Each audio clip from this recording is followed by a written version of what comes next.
Hello, my name is Kyneton, the Tech Pro, and I'll be happy to teach you how to implement or how to understand relationships in Hibernate using SpringBoot.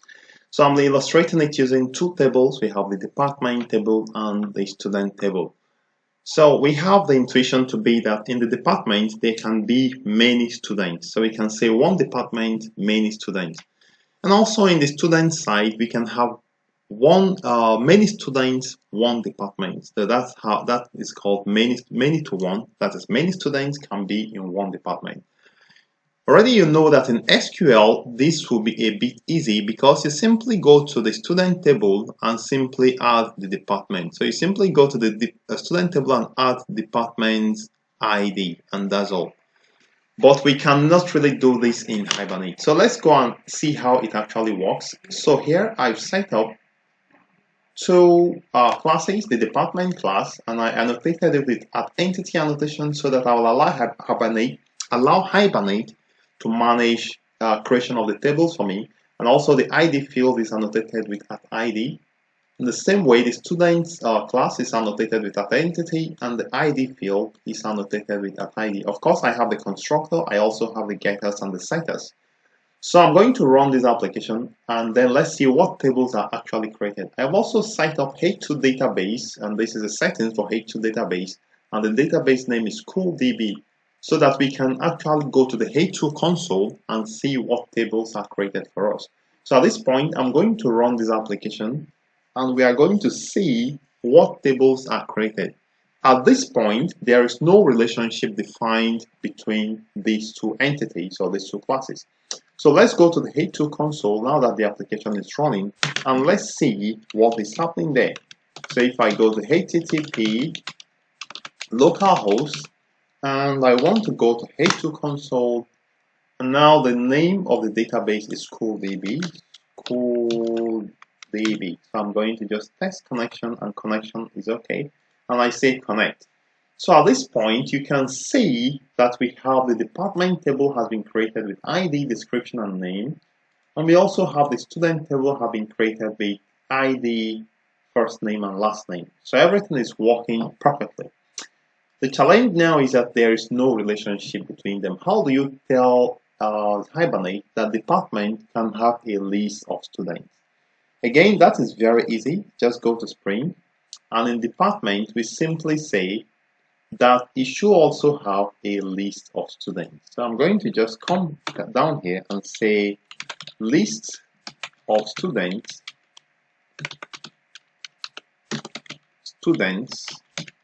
and it's going to be a private member variable. Permit me to move it to, let me just move it to this point.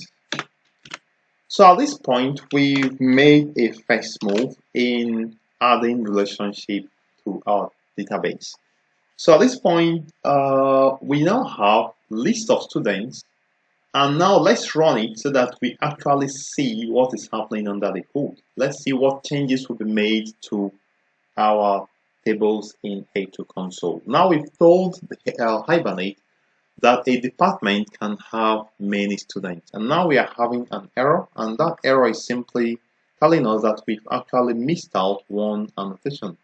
So it says nested section could not determine type department for columns students. Okay, so we have what we are going to simply do is to specify here. We say one department, many students. So simply say add one to many. So this is what you need to do, and you are telling Hibernate that this is a one-to-many mapping. Okay, so I'm going to go ahead to run it again, and at this point it runs, and let's see, and it runs and starts successfully.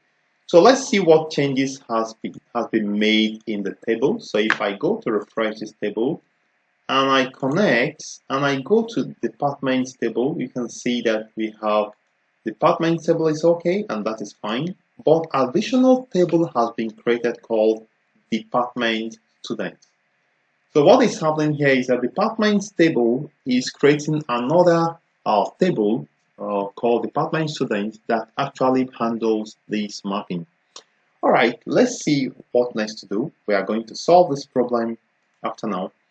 Now we've told the department table that it can contain a list of students. Now we are going to go to the students table and tell students that it belongs to a department. So to do that, we are simply going to also add a private variable called departments. So we are telling Hibernate that a student belongs to a department. And as you would know, the relationship here is going to be many to one, right?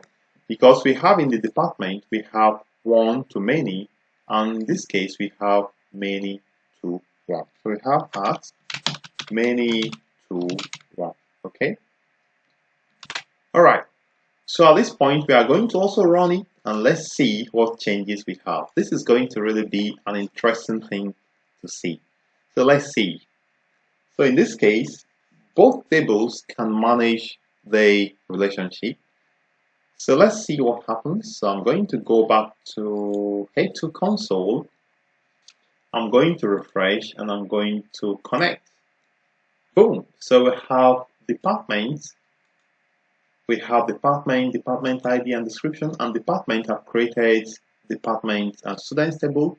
Now students have also added a field here called department ID. So this is a way that students is trying to manage the relationship by specifying the department ID, which is an integer.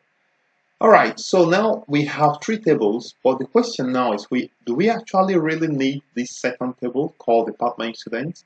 Well, the answer is no. To get rid of this table, we are going to tell the department entity that it should not worry about creating a table. Since we have the department ID added in the students table, more or less saying that the student is handling the mapping. And we are going to tell department that don't worry, the mapping is done by the student. So how do we do that? We go to department entity at this point, and we are going to say maps by equals department, right? So what is happening here is that we are telling the department table that the mapping should be done by the department field of the student entity, because in the student entity we have the department field, and we are telling Hibernate that the mapping should be done by the student and it should not worry about creating any table for us. So at this point, if I run this code, the second table that has been created by the department will no longer be there, because the mapping is no longer handled by department but by the student's entity using the field department ID. So let's go ahead to check what is happening here right now. So I'm going to refresh this and I'm going to connect. And at this point, you can see that that second table created by the department is no longer there. So the department is simply saying, okay, I understand. I'm not handling this relationship. Students, please handle it. So in that way, department is not going to create an extra table. And students is going to say, yes, I'm happy. I'm going to handle this relationship. And the way I'm going to handle it is by adding one more field to my fields or to my variables. And that field is going to be department ID that represents the foreign key here. And this field maps this table to this table. So I hope you've understood how one-to-many and many-to-one relationship works in Hibernate. If this is the case, please leave me a comment and also like my video. If you've not subscribed, please subscribe to my channel. And if you have any question, leave it for me and I'm going to attend to you.